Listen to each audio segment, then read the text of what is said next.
Assalamualaikum warahmatullahi wabarakatuh. Selamat pagi dan salam hangat untuk seluruh pendengar setia dimanapun Anda berada. Terima kasih telah menemani kami di 103,9 FM, radionya Tanjung Pinang. Seperti biasa, di pagi hari ini, kita kembali hadir dalam program yang selalu dinanti, Sudut Mata, ruang bincang yang menghadirkan ulasan, gagasan, dan pemikiran tokoh-tokoh inspiratif. Dikemas ringan, namun penuh makna. Pagi ini, Sudut Mata akan mengajak kita menyoroti sebuah isu strategis yang sangat dekat dengan kehidupan masyarakat Kepulauan Riau, yaitu pengembangan peliharaan budidaya di Kepulauan Riau, potensi, tantangan, dan aksi. Tema ini akan kita kupas bersama narasumber yang kompeten di bidangnya, Dr. Muzahar, SPI, MSI, yang akan berbagi pandangan, pengalaman, serta langkah-langkah nyata dalam mendorong kemajuan sektor perikanan budidaya di daerah kita. Untuk memandu dialog menarik pagi ini, langsung saja kita sapa rekan kita di studio. Silahkan Bang Mastur. Terima kasih. Assalamualaikum warahmatullahi wabarakatuh. Waalaikumsalam warahmatullahi wabarakatuh. Alhamdulillah, mitra Pandawa dimanapun saja berada, bertemu kembali dengan saya Mastur Tahir dalam program pengembang Sudut Mata, sekilas ulasan kehidupan para tokoh bersama Mastur Tahir pada kilasan ke-28. Hari ini Selasa tanggal 10 Februari 2026 dengan tema pengembangan perikanan budidaya di Kepulauan Riau, potensi dan tantangan dan aksi bersama seorang yang memang ahli bidangnya, yakni Dr. Muzahar, SPI, MSI. Selamat pagi, Assalamualaikum Ustaz Muzahar, Dr. Muzahar ya. Waalaikumsalam warahmatullahi wabarakatuh. Alhamdulillah sudah hadir, berkenan hadir di studio kami untuk berbagi pengalaman dan ilmu pengetahuan bersama khalayak mitra Pandawa. Para pendengar sekalian, ya seperti biasa program ini ditaja atas kerjasama dengan Apicom Multimedia, Topnet, serta Pinang Advertising. Di sosial media, ya, Anda kami ajak untuk berpartisipasi di Facebook Radio Pandawa FM, Instagram @Pandawa Radio, YouTube Pandawa Radio FM, di juga website www.pandawafm.com.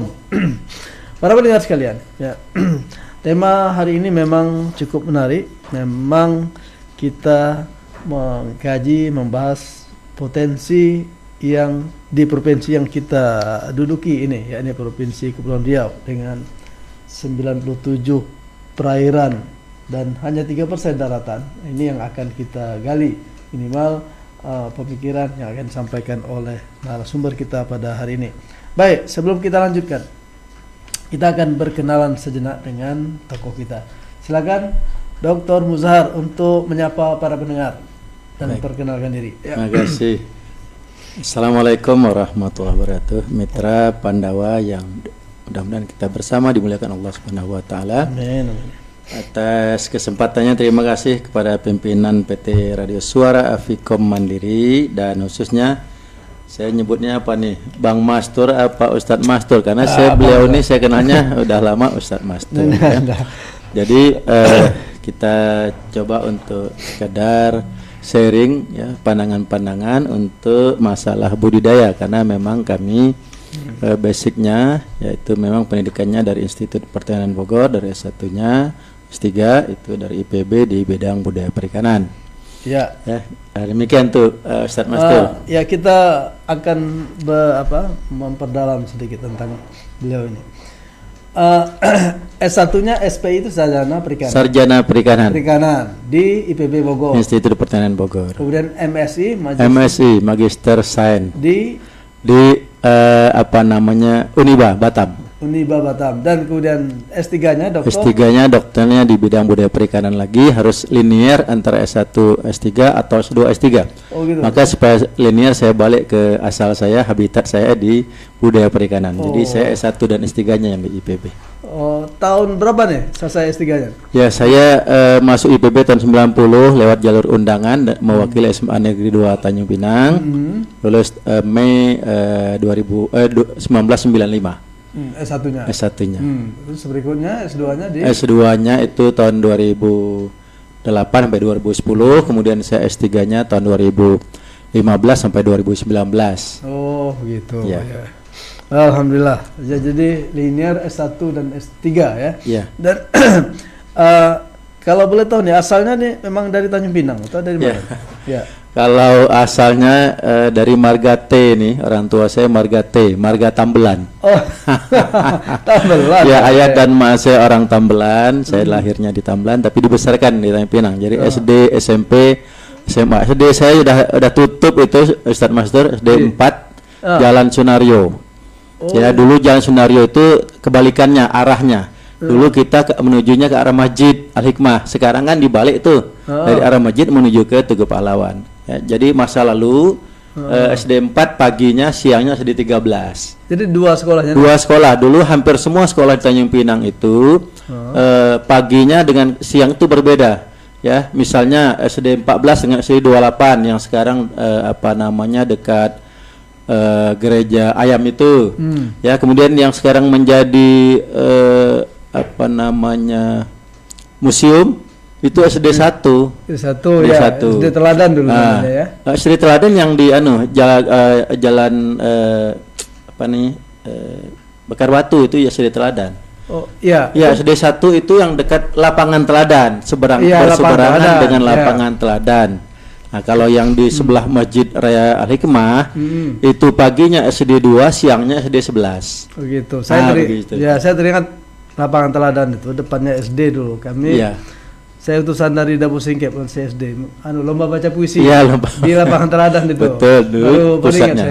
Pusatnya di situ. Situ dulu ya. Itu SD depan lapangan Teladan itu SD berapa? SD 1. SD 1 ya. SD 1. Depannya lapangan Teladan. Ya, ada sekaligus lapangan basket. Iya, lapangan basket. Itu tanding-tanding poli dulu di situ. Kemudian berapa tahun kemudian baru dibangun kaca puri. Begitu sejarahnya. Oh iya. Jadi kita bisa juga menggali latar belakang sejarah. Karena memang kita membangun daerahnya harus berangkat dari akar sejarah juga. Biar tahu kemana arahnya kita itu. Nah, itu SD, SMP, SMA Tanjung Pinang. Kemudian keluarga memang dari Tambelan juga istrinya? Tidak. Jadi istri saya dari Batu Raja ya, Ogan Komering Ulu, Sumatera Selatan. Oh, Oku ya. Ya. Salah satu kabupaten di Sumatera Selatan. Oku. Nah, jadi sekarang sudah punya berapa putra putri? Ya, putra saya ada 3, laki-laki, perempuan, laki-laki. S1 yang pertama dan yang kedua lulusan dari dari Bogor juga. Yang bungsu aja yang di Tanjung Pinang. Iya. Gini, memang semestinya memang kita Kepulauan Riau ini mesti banyak nih yang ahli bidang perikanan ini. Nah, tapi memang dari kecilnya ini memang tertarik perikanan atau memang kebetulan saja pas masuk ke situ? Gimana ceritanya?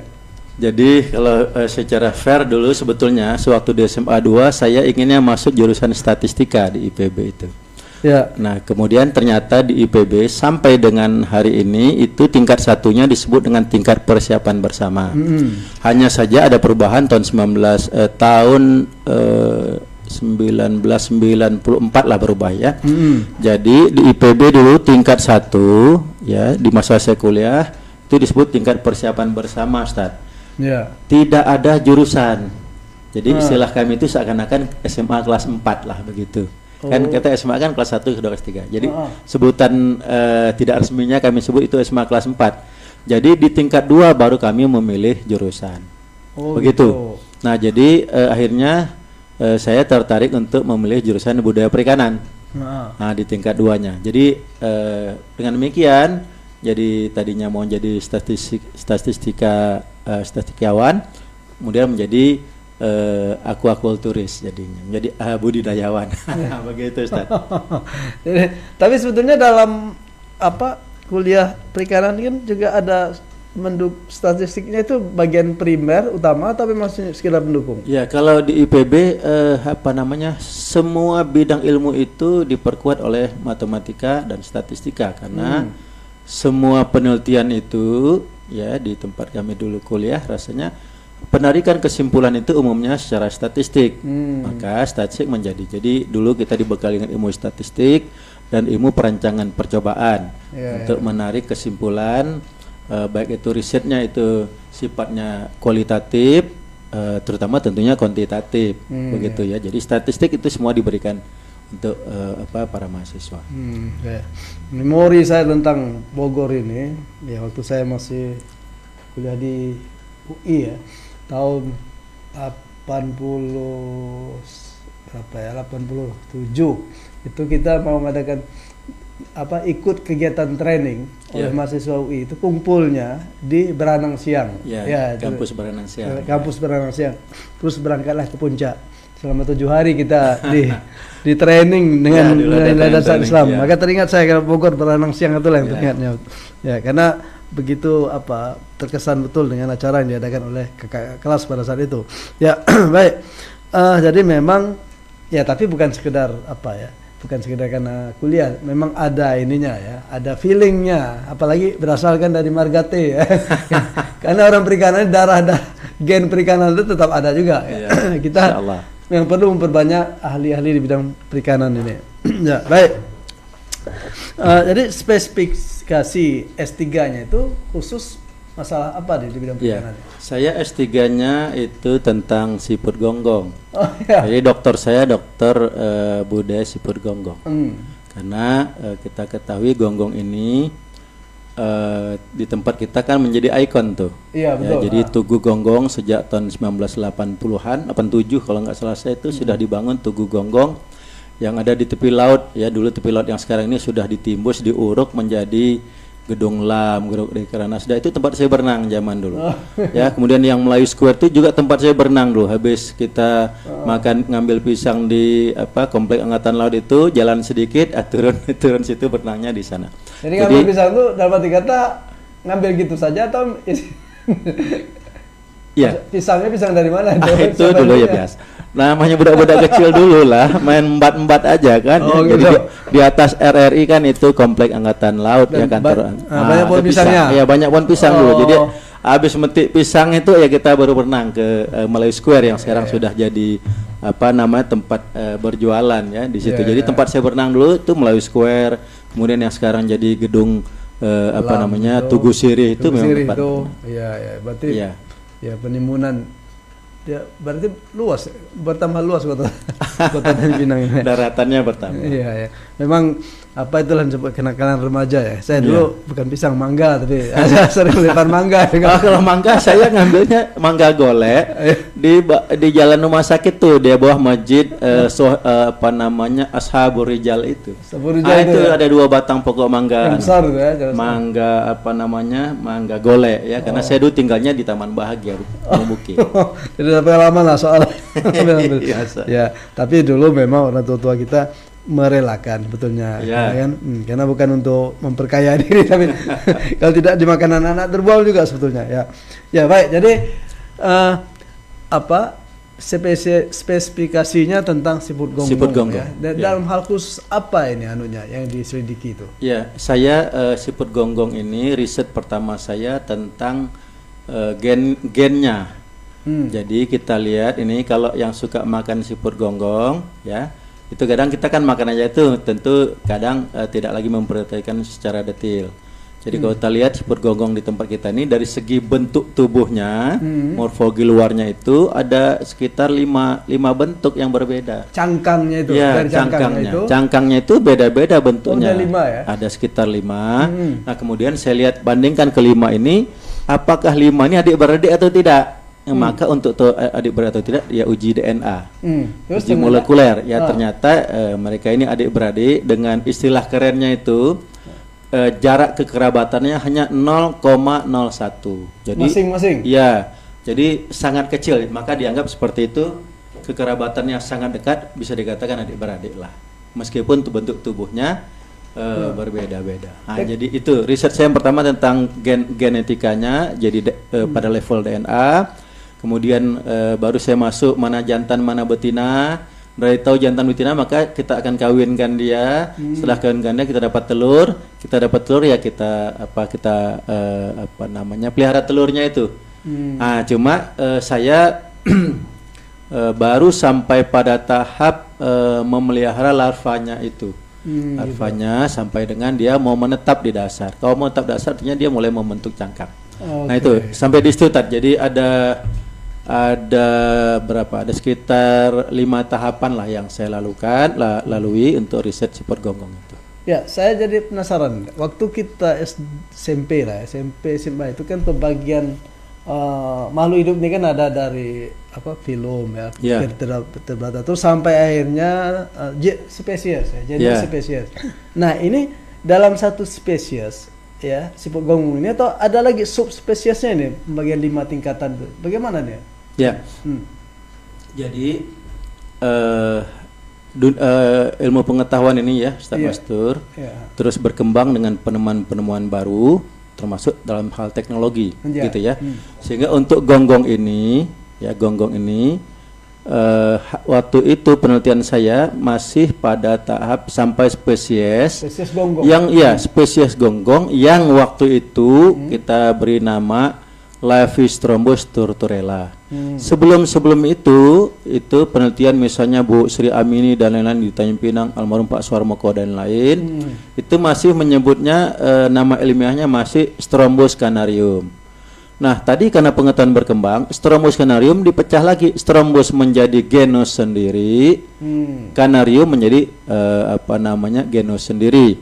Sedangkan yang di Tanjung Pinang ini tidak Strombus, tidak canarium, tetapi Levistrombus turturella. Jadi sampai pada tahap spesies. Subspesies. Spesies karena ada 5 bisa kita bilang menjadi subspesies. Oh, begitu ya. 5 ini yang sekarang yang enak dimakan atau selalu dijual untuk dimakan itu yang mana ini? Ya, jadi kalau yang kita makan semua ini kan untuk di Tanjung Pinang, ada orang sebutnya gonggong merah tuh ya. Gonggong merah ya. Nah, jadi sebetulnya dari segi bentuk cangkang, cangkang itu punya bibir. Nah, yang enak itu hasil penelitian saya itu yang cangkangnya cangkang tebal ya atau cangkal sedang. Ya, cangkangnya tingkat kebalannya itu ada yang sedang sampai dengan tebal dan warnanya kemerah-merahan. Ya, nah, itu kita rasa lebih enak gitu ya dibanding meskipun jenisnya sama, tetapi karena dia tempat tinggalnya berbeda nanti rasanya beda. Contoh, gitu. yang cangkangnya tebal, kulitnya itu warna agak kemerah-merahan, itu juga akan kita temukan misalnya di Trichora 3. Tapi ukurannya lebih kecil. Warnanya menjadi pucat keputih-putihan. Nah, dia satu. Ini terjadi karena apa? Karena dalam bahasa saya itu karena satu tinggal di tempat yang kaya dengan nutrisi, zat gizi, ya, dengan unsur hara. Sedangkan yang di Trichora 3, Trichora 4 itu karena habitatnya di sana, habitatnya kan di sana pasir. Pasir sedikit unsur haranya. Sedangkan yang kita makan ini ya ada yang dari tembeling, ada dari madung, ada dari busung, ada dari pengujan, ada dari kelampagi, ada dari dompa. Itu karena tempat hidupnya adalah lumpur atau lumpur berpasir. Jadi habitat itu tempat hidup gonggong itu ada 3. Ada pasir, ada lumpur berpasir, ada 4. Ada pasir berlumpur, ada lumpur. Nah, yang enak itu yang lumpur berpasir, gitu. Kaya dengan unsur hara dan itu biasanya berasosiasi dengan tumbuhan lamun.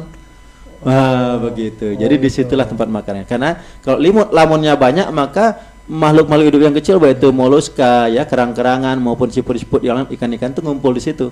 Nah, begitu. Jadi kaya unsur haranya. Begitu tadi. Oke. Jadi secara keseluruhan gonggong ini memang tidak membuat racun, artinya boleh dimakan ya, tinggal enak dan tidaknya saja. Ya, jadi gonggong ini para pendengar istilah untuk pendengar Pandawa Radio nih, mitra ya. Mitra Pandawa Radio, saya ingin koreksi ya berkaitan dengan nggak usah makan gonggong banyak kolesterolnya tinggi. Ini keliru ya, keliru. Jadi berdasarkan volume per volume atau berat per berat gitu ya.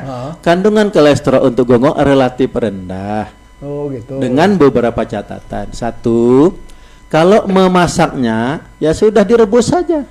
Karena nggak usah direbus, makan nggak usah pakai sambal juga sudah enak, sudah manis ya. Nah itu jadi tak perlu. Jadi jangan sampai sudah misalnya direbus, kemudian udah direbus jadi isinya diambil, dibikin sambal, ya, dikasih sambal, kasih minyak, nah itu yang meningkatkan kadar begitu. kolesterolnya. Itu yang pertama. Yang kedua, kita ini kadang makan ya, misalnya saya ditawarin Ustadz Master makan, ya kita makan seafood ya. Nah ketika kita makan seafood itu kan campur-campur, ada ketamnya, kemudian ada nosnya, cumi-cumi sotong. Justru yang tinggi itu kalau dia masaknya dimasak asam manis, campur telur, campur minyak, itulah yang memicu. Jadi kalau Ustadz Master mau makan sekilo saja, gitu ya, tak usah cuma direbus saja gonggong itu, tanpa ya aman ya? Aman aja, nggak ada itu. Jadi ini hasil laboratorium ya kami. Iya. Oh begitu. Saya dan istri itu sudah mengujinya di laboratorium di IPB ya. Jadi maaf, istri memang satu jurusan juga? Ya, istri saya pengolahan. Alhamdulillah barusan mulai gelar profesornya. Oh gitu ya. Terus jadi ya. Profesornya istri saya di bidang peptida gonggong. Ya, di dalam gonggong ini para mitra Pandawa, tadi saya bilang kolesterolnya relatif rendah ya. Yang tinggi itu seafood, cumi-cumi ya. Nah, ada juga yang namanya peptida. Nah, peptida gonggong ini bisa meningkatkan vitalitas. Makanya sekarang sudah ada kopi gonggong produksi dari Ibu Lili ya, Profesor Lili. Itu kopi gonggong meningkatkan vitalitas. Dan kalau kopi gonggong, nah itu hasil ekstraksi daging gonggongnya. Nah, itu bisa meningkatkan vitalitas bagi yang pengen ngejreng hubungan suami istrinya, itu bisa ya, tapi konsumsinya yang tepat. Oh begitu Ustaz. Jadi semua gonggong itu tidak ada yang membuat meracun tidak ada ya. Tidak boleh itu makan cangkangnya ya. Ya, hanya gini, kalau makan saya izin memberikan triknya. Ya. Kalau makan gonggong ketika dikeluarkan dari cangkang, buanglah kira-kira 1 sentimeter di bawah. Karena di bawah ujung di ujung itu ya. Kalau misalnya dia dipuasakan gitu ya, dalam istilah di Jawa Barat itu diberok itu artinya dipuasakan. Kalau puasanya cuma sehari itu, maka lumpurnya masih banyak. Jadi kalau misalnya Ustadz Master makan gonggong, ujungnya itu dibuang saja. Ujung di dalam 1 senti ya. Dalam sekali ya. Sama di pangkal juga keras. Ya, keras enggak apa-apa itu ya. Jadi mengapa harus dibuang? Karena di ujung-ujung itu lumpurnya masih ada. Walaupun ini kalau kita makan yang gonggong dari substrat lumpur berpasir atau pasir berlumpur tempat dia hidup, karena lumpurnya itu sangat halus, jadi nggak terasa ketika kita makan. Betul. Tapi kalau misalnya Ustadz Master iseng-iseng mau makan yang dari Trikora 4, Trikora 3 yang substratnya pasir, itu pasti batu-batuan. Wah, terasa. Begitu Ustadz. Jadi saran saya begitu. Jadi sebetulnya bagi gonggong itu memang diolah lagi ya, pasir-pasir itu menjadi makanan, ya kan, nyimpan di dalam. Baik, lumpur berpasir atau pasir berlumpur yang dimakan oleh gonggong, gitu ya. Tentu masuk ke ususnya, ya, visceralnya. Nanti akan diolah tentunya, gitu ya. Dia punya ususnya gonggong itu, ya akan menjadi energi untuk tubuhnya, begitu. Jadi. Gitu ya. Tetapi sudah nggak tanpa repot. Mengapa nggak tanpa repot? Karena tadi yang dia konsumsi itu adalah lumpur yang sangat halus, ya lumpur berpasir atau pasir berlumpur yang sangat halus. Jadi makanya ketika tadi saya bilang kalau Ustadz Master masih mau makannya ujung-ujungnya nggak terlampau terasa, kenapa sudah halusnya? Tidak pengaruh pada kesehatan. Iya, tidak, ya seperti itu. Asal direbus dengan cukup sudah. Oh gitu. Ya, baik para pendengar sekalian, kita sudah banyak memperdalam tentang S3-nya beliau masih bergonggong, tapi ini juga bermanfaat bagi para pendengar Mitra Pandawa dan khususnya terutama penduduk Kota Tanjung Pinang ya. Sedikit kita diberikan trik untuk cara merebus dan makannya, mudah-mudahan menjadi makanan yang sehat. Baik para pendengar, kita masuk pada tema yang akan kita bincangkan pada pagi hari ini, yakni pengembangan perikanan budaya di Kepulauan Riau, potensi, tantangan, dan aksi bersama Dr. Muzahar, SPI MSI. Nah, pertanyaan pertama sekarang ini. Ya, di Provinsi Kepri ini, ya, yang sebagian besar adalah laut, 97%, yang luasnya hampir 1.900.000 di Indonesia ya. Luasnya itu 97% lautan dan 3% cuma kepulauan, atau hampir 4% lah ya. Itu ya, ternyata ya, kontribusi perikanan atau kelautan ini tidak begitu ketara nih. Nah, menurut Dr. Muzahar, apa nih penyebabnya? Ya. Baik, makasih. Kalau kita bicara tentang kontribusi sektor perikanan, maka kita harus pahami ada dua ya yang pokok ya. Produksi primer ya, produksi primer, nanti ada produksi primer, ada produksi sekunder ya.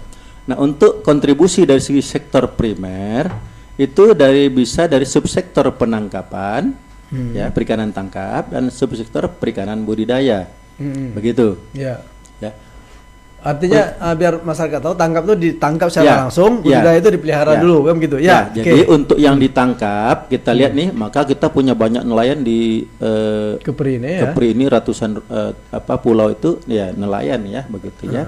Sedangkan budidaya ini sentral budidaya masih sangat sedikit. Walaupun di 7 kabupaten kota itu ada kegiatan budidaya, cuma tidak terlampau signifikan kan begitu ya. Nah, jadi baik sektor perikanan tangkap maupun perikanan budidaya ini belum gitu ya, belum kontribusinya belum signifikan, maka bisa kita lihat yang pertama pendekatannya adalah skalanya.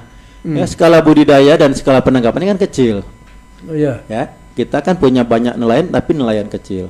Budidaya juga budidaya skala kecil, kan begitu ya. Nah, saya kebetulan pernah bekerja di perusahaan tambang udang. Ya, luas tambaknya itu dulu kita 5.000 hektar. Di mana tuh? Di Sumatera Selatan ya, di PT Wahyuni Manda 5.000 hektar. Itu selesai S1 ya? Selesai S1 saya kerja. Oh, selesai ya. Oke. Jadi itu. Nah, jadi mengapa kontribusinya masih belum terasa, belum terdengar? Karena kita belum fokus menggarap itu, terutama untuk perikanan budidaya. Kalau perikanan tangkap saya agak tidak terlalu banyak berkomentar karena kan ada izinnya tuh. Sekian gross ton pada tingkat provinsi, sekian gross ton di tingkat pusat. Tentu kita enggak. Ya, jadi, nah untuk perikanan budidaya kita belum fokus. Jadi dengan tadi kalau kita bicara potensi, saya kira kita sudah amat sangat sering mendengar potensi, tapi aksinya kan masih belum nih. Jadi potensi yang demikian banyak dari 96% laut itu, nah kita kan perairannya perairan dangkal. Maka perairan dangkal itu cukup potensial untuk berbudidaya. Budidaya. Nah, mengapa belum? Ya karena kita belum fokus ke situ. Konsentrasi kita belum di situ. Kalau kita fokus di situ, saya ambil contoh misalnya kalau kita fokus untuk budidaya rumput laut saja. Ya, tadi memang dokter saya di Gonggong ya. Tetapi saya sudah 5 tahun terakhir ini menekuni untuk membina pembudidaya rumput laut di Desa Plaka ya di Dabo. Plaka Singkep pesisir. Di Singkep pesisir. Saya membina mereka sudah sekitar 3 tahun. Jadi saya bayangkan kalau misalnya perairan di Singkep saja, gitu ya, itu digunakan untuk budidaya rumput laut mau berapa banyak itu ya? Apanya banyak? Luasannya. Oh, perlu luas yang lebih banyak? Bukan, maksudnya jadi begini. Jadi demikian lahan kita ini luas terbentang. Kalau kita gunakan untuk budidaya rumput laut mau berapa ton? Oh, artinya hasilnya itu? Hasilnya ya satu, tentu yang kedua baru penyerapan tenaga kerja. Kalaulah satu orang diberikan misalnya 1 hektar, karena laut sekarang juga kan milik provinsi ya, laut milik provinsi dan kemudian pemanfaatannya ada izin pemanfaatan. Karena tata ruang laut itu kan udah dipilah ini untuk konservasi, ini untuk budidaya, ini untuk penangkapan kan sudah dipilah begitu. Nah jadi untuk lahan budidaya itu amat luas. Ya sudah sangat luas. Di Kepri ini kemarin kami sudah membuat risetnya, sudah ada petanya ya, peta untuk potensi rumput laut itu di mana saja untuk kita budidaya. Nah itu kalau misalnya digunakan, waduh itu duitnya mau berapa? Nah ini kalau ditanya oleh Ustaz Master, mengapa belum nyaris terdengar ke ekonominya? Ya karena kita belum menjadikan itu sebagai tempat penghidupan yang sesungguhnya. Barangkali sebagai pembanding nih tambahan literasi buat Mitra Pandawa. Saya pernah ke Kabupaten Bantaeng ya. Bantaeng itu Bantaeng. Nah, Bantaeng Sulawesi Selatan ya. Garis pantai mereka itu hanya 23 km. Kabupaten Bantaeng nih. Garis pantainya 23 km. Nah, sepanjang garis pantai itu ya, itu rumput laut semua. Kalau dibandingkan dengan Kepri berapa garis pantainya? Ya nggak ada apa-apanya lah. Cuma 23 kilo. Masing-masing pulau kita punya garis pantai ya. Itu hanya untuk Kabupaten Bantaeng 23 kilo. Nah, 23 kilo itu hamparan semuanya rumput laut. Yang tadinya mereka itu nelayan, nelayan ikan, penangkap ikan. Sekarang alhamdulillah sudah hampir semuanya bergeser ke nelayan pembudidaya rumput laut. Nah, jadi dia tidak pusing lagi nanti kalau bete kata anak muda ya, boring sekali-sekali mau ke laut ya tetap aja silakan ke laut gitu ya. Tapi ada penghidupan yang jelas yaitu rumput laut. Nah, jadi ngapa nggak ada kontribusinya sektor perikanan? Ya kita belum fokus ke situ. Kalau kita fokus ke situ, pemerintahnya, perguruan tingginya, swastanya mengeroyok di situ, insya Allah saya optimis. Begitu. Ya, tapi nanti dijawab. Tapi saya ingin menyampaikan ini. Itu kan artinya begini. Kepri ini potensinya besar dan sangat besar bandingkan dengan daerah lain ya. Tapi ya, masalahnya apa nih ya? Apakah masalah teknologi, masalah modal, regulasi atau kebijakan pemerintah, atau apa sebetulnya yang menurut Dr. Muzahar? Tapi nanti jawab setelah yang satu ini. Siap. Pandawa Radio.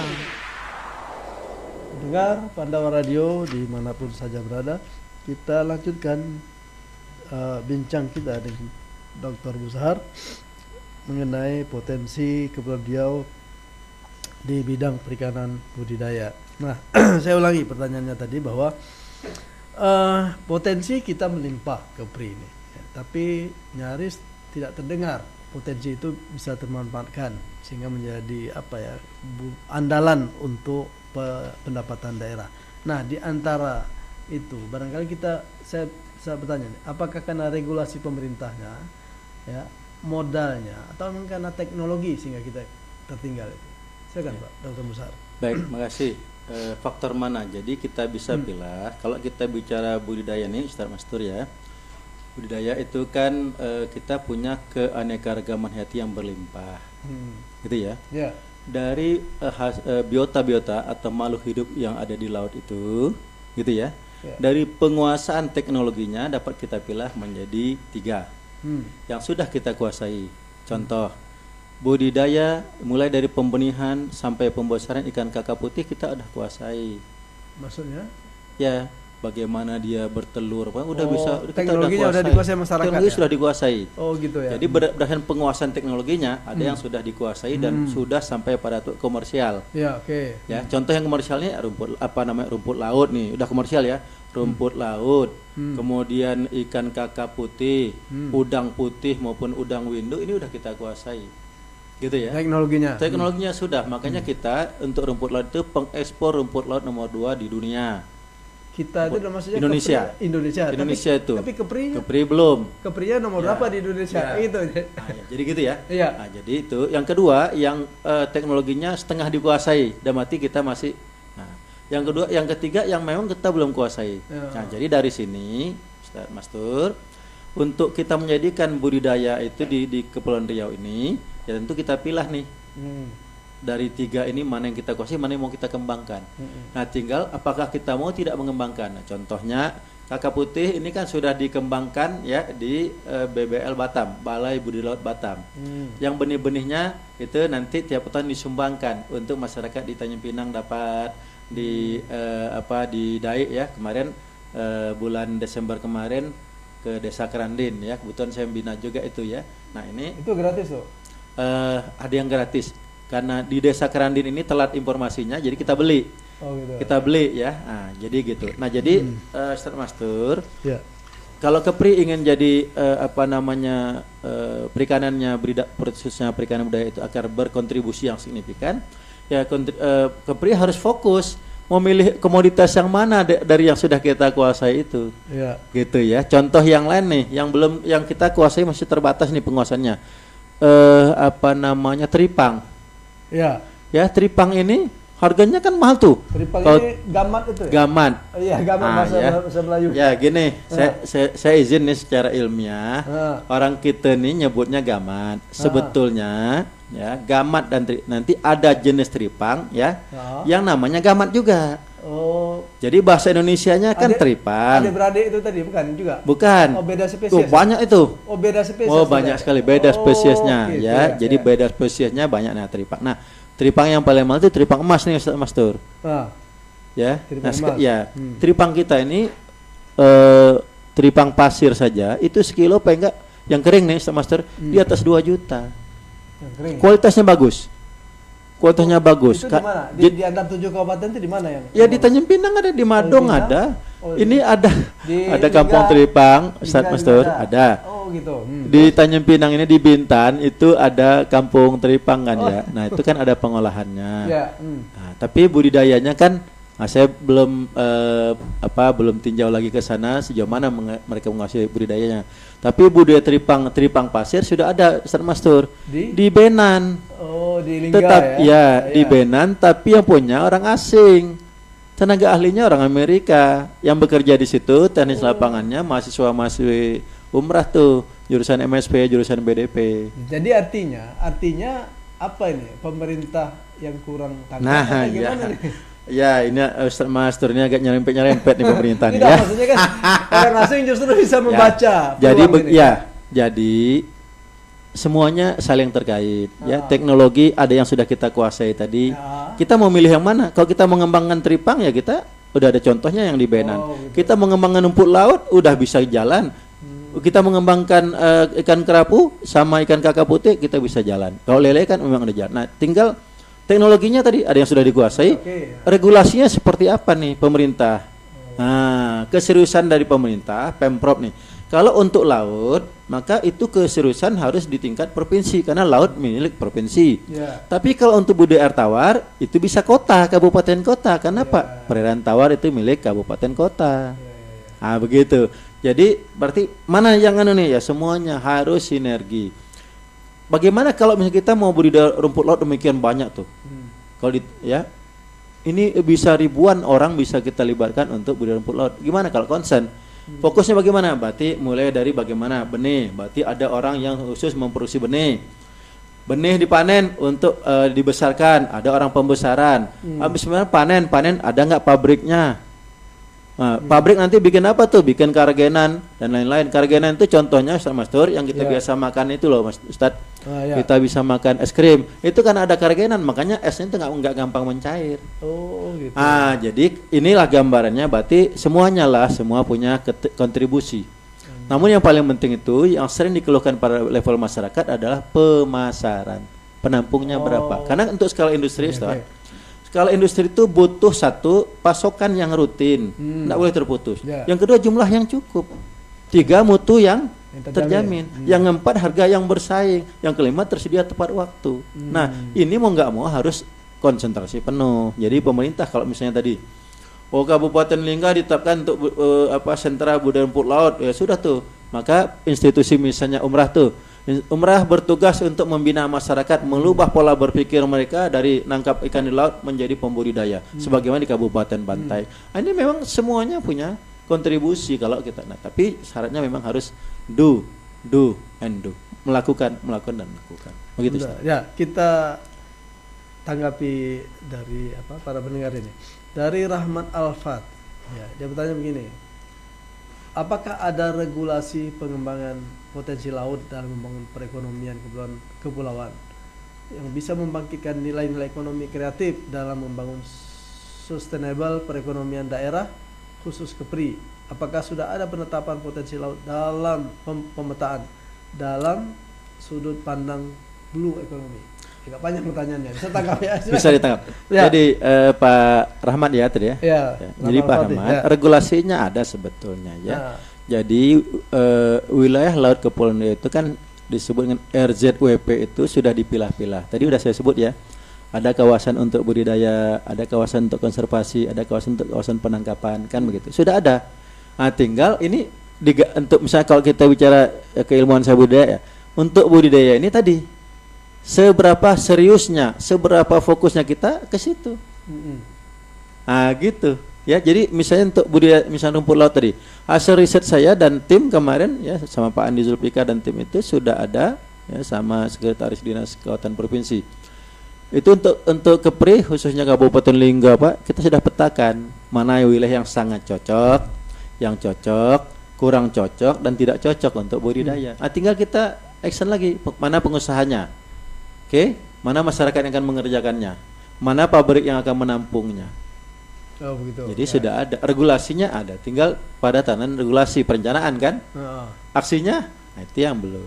aksinya yang harus didukung. Harus pemerintah. didukung pemerintah. Kalau perlu pemerintah jadi promotornya ya. Ya, memang pemerintah sebaiknya menjadi promotor sehingga ada kalau kita bicara sustainability tadi, keberlanjutan itu ya terjamin. Ya, jadi terutama pemasaran dan pengolahan ya. Pengolahan itu menjadi penting supaya nilainya jadi bertambah. Begitu. Ya. Baik. Kita kan punya Kepri ini punya 7 kabupaten kota ya. Ya.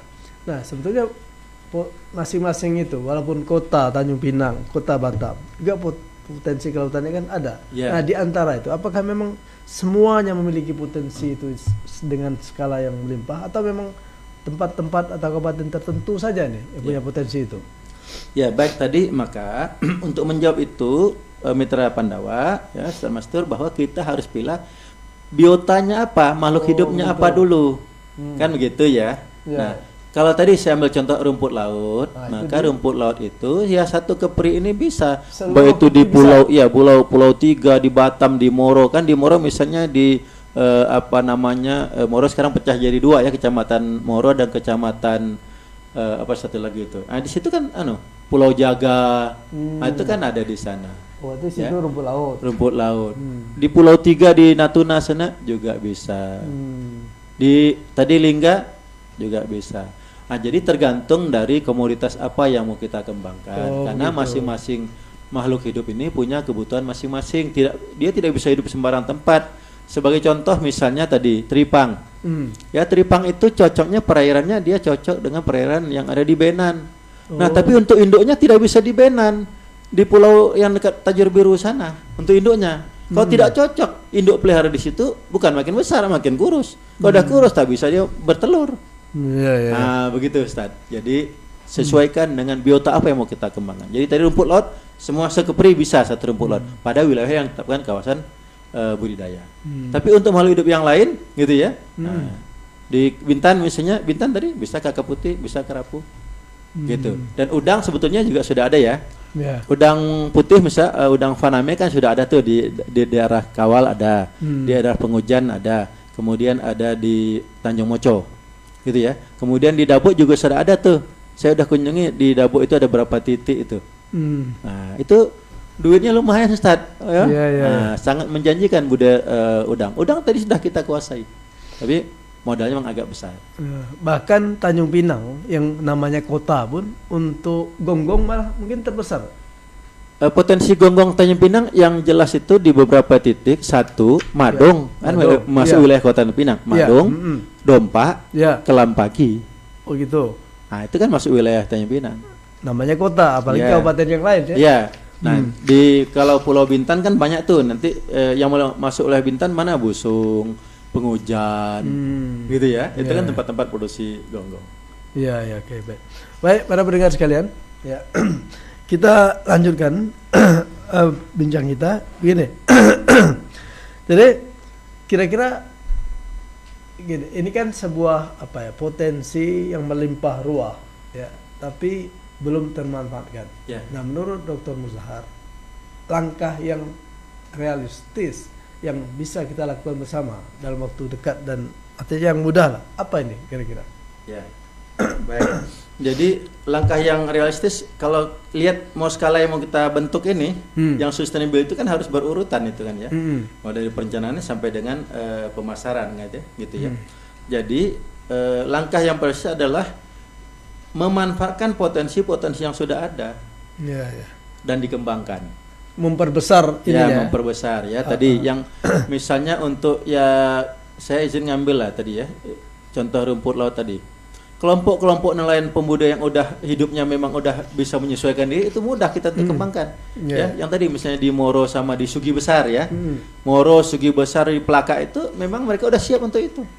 Nah, maka ya potensi itu yang kita kembangkan begitu. Jadi hanya saja nanti jangan lupa tadi pemasaran yang sering dikeluhkan itu. Nah, tapi tadi pemasaran juga maka harus ada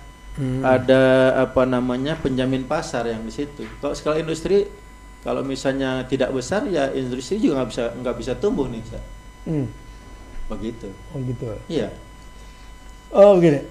Ada juga sebetulnya kita mendengar bahwa sebetulnya pemerintah provinsi dan daerah ya itu sudah banyak memberikan bantuan, Ya. bantuan berupa modal ini kepada para nelayan. Ya, tapi kenyataannya itu tidak begitu memberikan nilai tambah bagi nelayan, ataupun kalau ada itu sebentar saja kemudian hilang. Nah, menurut Dr. Muzahar, apa masalahnya nih? Ya. Baik, pada dasarnya bantuan tadi kan bagus, ya bantuan tuh baik saja begitu ya. Tapi saya melihat sisi kelemahan pada pembinaannya, pengawasan dan pembinaan dan keberlanjutannya.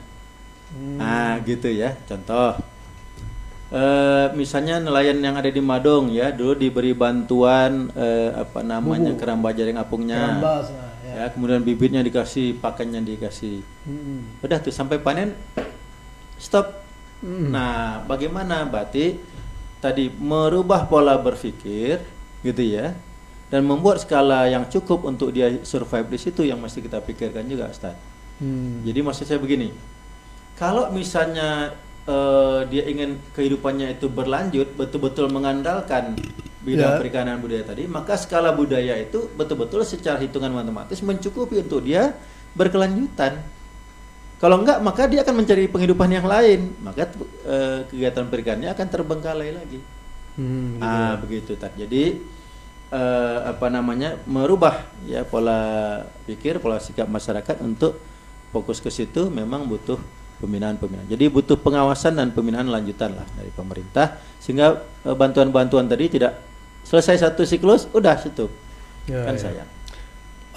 Sedikit ini di Facebook ini ada yang tanya ini. Tadi dokter menyebutkan tentang kopi gonggong. Ya. Nah, ini ada yang bertanya nih, Rian Antok nih, ya. Kalau menurut yang lain itu mantap.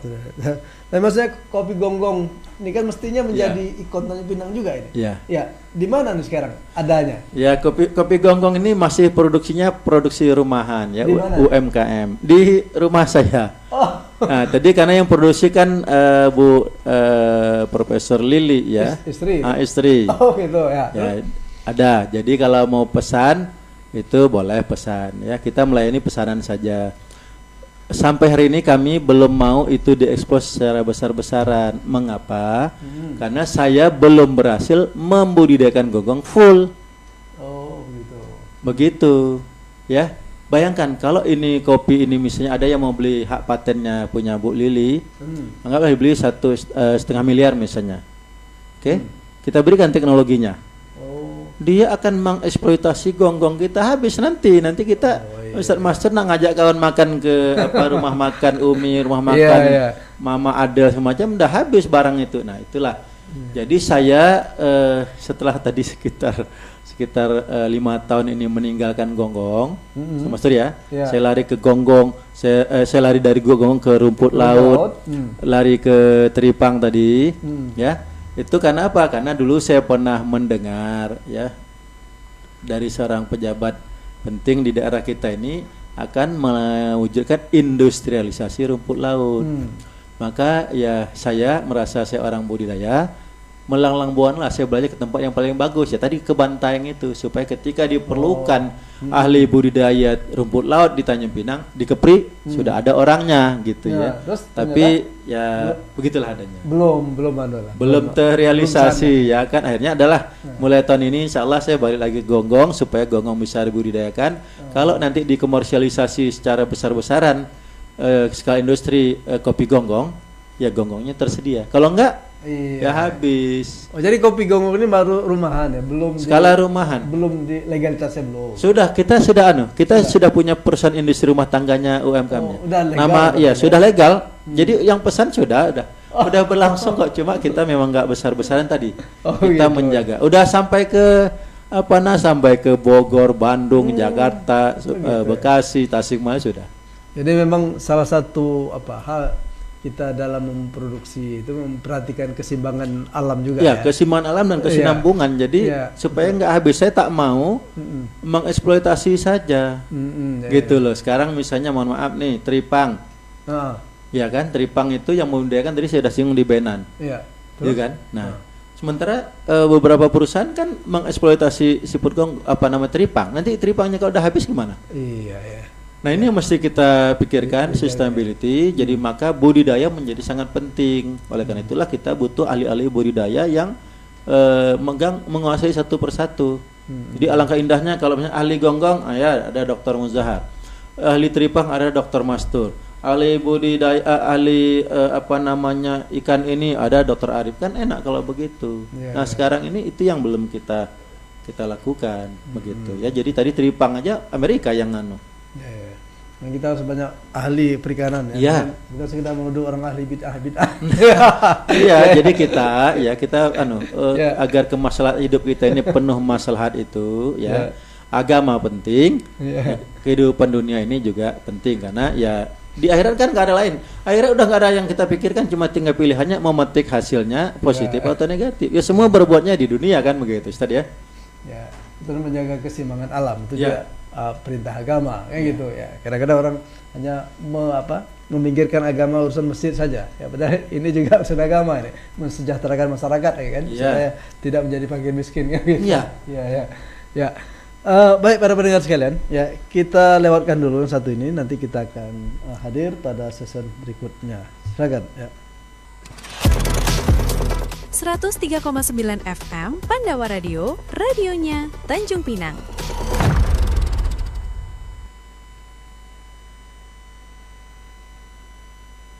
Dengar sekalian, kita lanjutkan pada season berikutnya, season terakhir.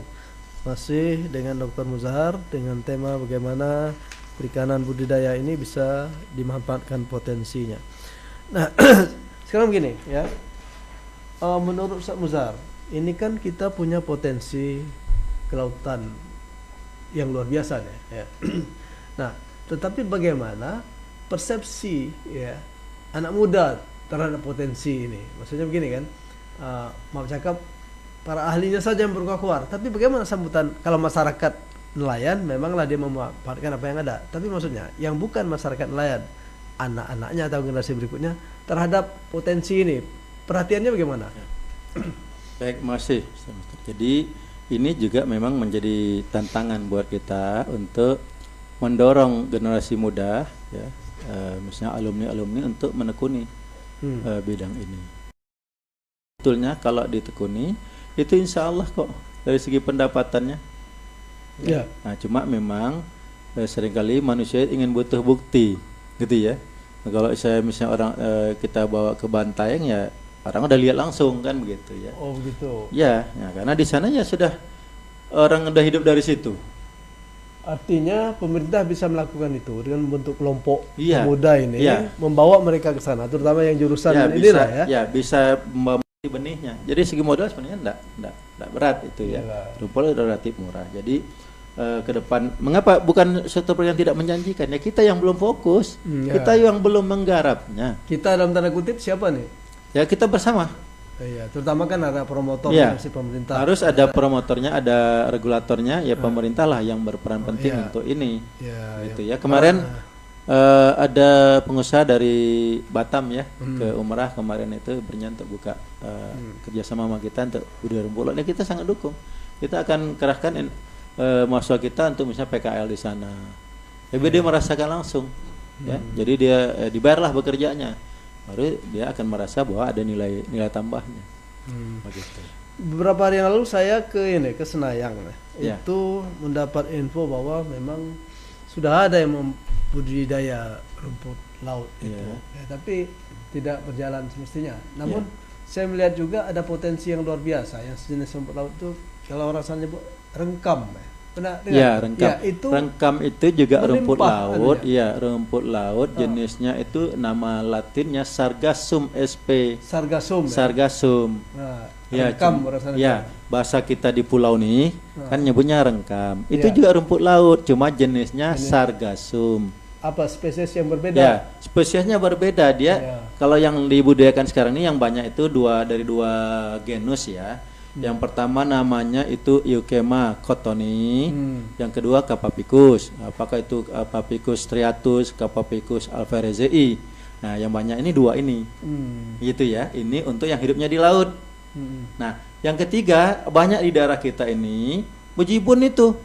Di Batam aja, di Bintan ya. Kalau misalnya di daerah Lobam, kemudian sungai apa tuh di itu. sungai kecil ke sana itu bejibun isi anunya, Ya, rekamnya. Ya tinggal ngambil aja di laut itu. Ya karena ini kita memang belum membudidayakan. Ya, Tapi potensinya sangat banyak. ya saya dengar itu harganya yang kering ya, 1.700. Ya, betul. Ya, kalau yang basahnya mungkin sekitar 150 lah Ya. itu ya, karena berapa? 8 kilo ya, 8 kilo. Dia 1 7 kilo. sampai 8 kilo basah menjadi Jadi 1 kilo kering. Ya, dan nampaknya begitu ada yang mau kembali memproduksi itu ya masyarakat mau, karena mereka perlu inisiator untuk Ya. memulai itu. Ya. Tapi ya ini Ustaz, rengkam ini kan kalau yang diambil yang sekarang ini itu sifatnya eksploitasi bukan budidaya tuh. Budidaya, tapi itu pun tidak termanfaatkan. Itu juga potensi ya kan? yang Potensi berlimpah juga itu, ya. yang berlimpah. Jadi memang untuk yang rengkam atau Sargassum sp ini di tempat kita itu masih pada tahap eksploitasi karena memang berlimpah. Dan mereka pun, para nelayan pun terganggu karena terlalu banyak kan. Ya, Ya. subur sekali. Subur sekali. Ya. Oke. Baik, pendengar sekalian, kita akan minta kata penutup atau pesan dari Dr. Muzahar tentang tema kita ini. Silakan, Pak Dokter. Baik, terima kasih. Mitra Pandawa Radio yang kami muliakan dan para pendengar dimanapun berada. Ya, jadi potensi yang kita miliki ini hanya akan pada tatanan wacana, membesar-besarkan hati kita kalau kita tidak melakukan aksi-aksi nyata. Oleh karena itu kita memerlukan support dari berbagai pihak untuk bersama-sama memanfaatkan potensi tadi, ya, melakukan aksi nyata, ya, mulai dari perencanaannya, kemudian pelaksanaannya sampai dengan pemasaran, ya, seperti itu. Nah, mudah-mudahan ini Pemprov Kepri untuk yang laut, ya, budidaya laut itu dapat menjadi motor penggerak, ya, selain bantuan-bantuan tadi juga pengawasan dan pembinaan, kemudian memang membuat rantai industri, jadi betul-betul mewujudkan industrialisasi tadi. Jadi mulai dari mulai pengadaan benih, ya, pemeliharaan, pembesaran, kemudian panen dan industrinya, sehingga ada added value-nya. Nah, kalau ini digarap, insya Allah serapan tenaga kerja akan sangat banyak. Demikian pula para pengusaha, ya, jadi kita bisa bermitra, ya, dengan cara yang win-win solution. Boleh dengan plasma dan inti, ya, atau inti plasma itu dengan yang sharing, profit sharing lah, saling berbagi keuntungan, ya, tidak sepihak, supaya kita bisa survive itu kalau ketika saling berkeadilan. Ya, kita udah punya contoh, saya sudah mengalami di tempat saya kerja dulu, perusahaan yang demikian besar, terbesar di Asia, itu ambruk. Mengapa? Karena ketika ketidakadilan, ya, yang dirasakan oleh sebagian. Nah, ini maka kita perlu keadilan itu diterapkan. Saya kira itu sehingga potensi menjadi nyata. Ya. Terima kasih. Assalamualaikum warahmatullahi wabarakatuh. Waalaikumsalam warahmatullahi wabarakatuh. Terima kasih Dr. Muzahar telah berbagi ilmu dan pengalaman serta menginspirasi kita semua, terutama para nelayan, para pengambil kebijakan, serta para pelaku usaha. Potensi kita besar, 97%, tapi pemanfaatannya belum maksimal. Baik, terima kasih pada semuanya. Semoga bertemu kembali kita di sudut mata kilasan berikutnya. Mohon maaf bila taufiq wal hidayah. Wassalamualaikum warahmatullahi wabarakatuh. Waalaikumsalam.